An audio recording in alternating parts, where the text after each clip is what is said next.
Hey guys, this is Dano from Hidden Bigfoot Research Lab, and today we're working on a 2007 TrailBlazer with 4.2 4200 Vortec in it, and we're replacing spark plugs and plug boots. To do that, I gotta pull this breather off right there, and I can kind of see some of them in the back. But let me get this off. All right, guys, I moved the breather out of the way, and here we have the ignition coils and this rubber boot. It'll come off here. I'm about to get the new ones out.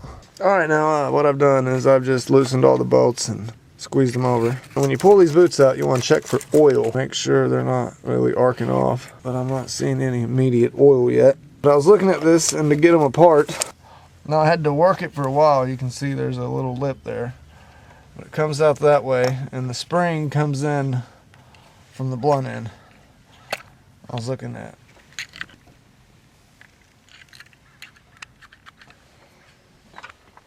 Alright, I got the spark plug loose, and I'm using a magnet to pull it out.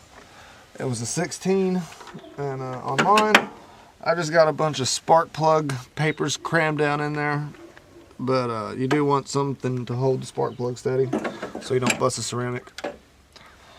But I mean, I see some miles on it and some wear and tear, but nothing that bad on that first cylinder. But me personally, I like to remember which ones came out from first to last. So I'm going to put it way over here, and then just the next one, boom, boom, boom, boom, boom. And I did pre-gap these. Oh, pro tip, how to make a spark plug wrench.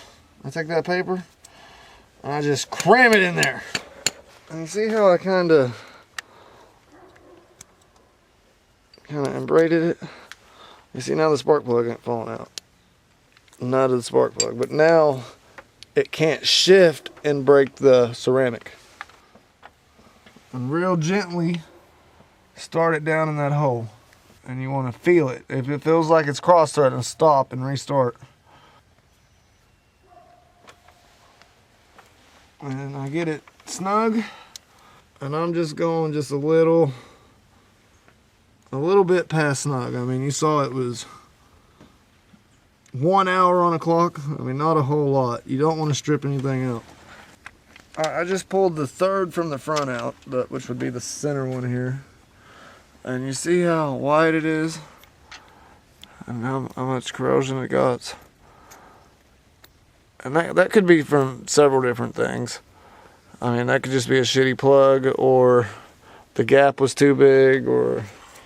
I mean, we checked the codes not too long ago, and there wasn't really any any errors.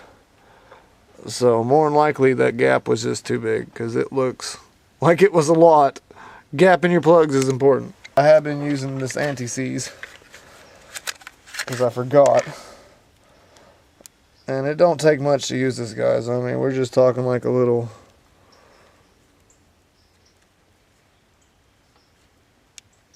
Just a little bit, because you don't want to put so much it gets down into the engine. And you want to make sure and keep it away from that electrode. Yeah, I got to looking at my tools because I needed a short extension. And the set that I have actually had a plug wrench in it. And if you look down in there, there's a piece of rubber and the base of it. And you can feel it snap. And see, now I can stick it down in there, and it's the same thing I was doing with this paper, but it's actual made for that. To do that back one, or those back two, but mainly that back one, I ended up using 2 small extensions. And that way I would be able to pull them apart. I thought I was going to have to stick it down because it ends at the top of the motor there. I thought I was going to have to do that, but it looks like I was able to get it out without separating it. And she's out. So yeah, that seemed to be the easiest way to do that. Alright guys, I'm just gonna show you this first one.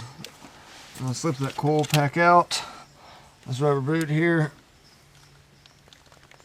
It can be a pain in the ass, but without jerking that wire out, you just want to pull that out. And see, the spring comes in from the bottom.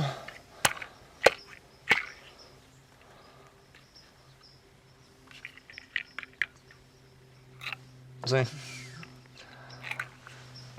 So I'll get the new one out, pull the tape off, stick stick the spring in from the bottom, make sure it's all the way down. And don't pry it because it'll push itself. Slip it on. Get the bolt lined up. And you'll feel it kind of press on. Because you want it to be flush with the bolt hole. You don't want it like sticking, like how this one's sticking up. You don't want it. You want it, when you let go, you want it to still be where it's supposed to be at. Snug it up real good. And that one's done. Alright guys, we got it all put back together and I'm going to have them start it just real quick. Sounding good. Looking good. Everything's tight. Everything's done. Alright guys, thanks for watching and please subscribe and check out my other videos. Later.